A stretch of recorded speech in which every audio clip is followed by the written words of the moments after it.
Nizam sugar factory పునరుద్ధరణ committee ఏర్పాటు చేస్తామని, త్వరలో ప్రారంభిస్తామని ఎమ్మెల్యే మైనంపల్లి రోహిత్ రెడ్డి అన్నారు.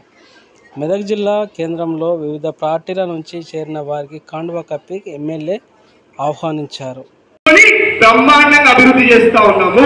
మరి 3 నెలల్లోనే మరి నిజాం షుగర్ ఫ్యాక్టరీకి ఒక కమిటీ వేసి మరి అతి తొందరలో మరి అది తెరిచే ఒక ప్రయత్నం మన ప్రభుత్వం చేస్తా ఉన్నది. అంటే మనం చేసే పనులన్నీ కూడా మీ కళ్ళ ముందే కనిపిస్తా ఉన్నాయి.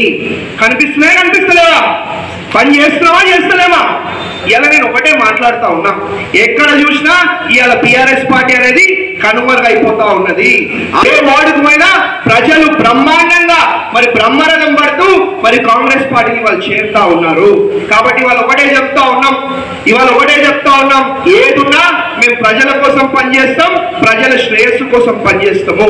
కాబట్టి మాతో పాటు కలిసి పనిచేయడానికి వచ్చేసిన మీ అందరికీ కూడా ఇంకొకసారి మరి పేరున ధన్యవాదాలు, అభినందన తెలియజేసుకుంటూ మరి మా మైనారిటీ మిత్రులు, మా మైనారిటీ సోదరులకు మరి నమ్మాలి. మరి నేను ఎక్కువ సమయం మీరు తీసుకోను.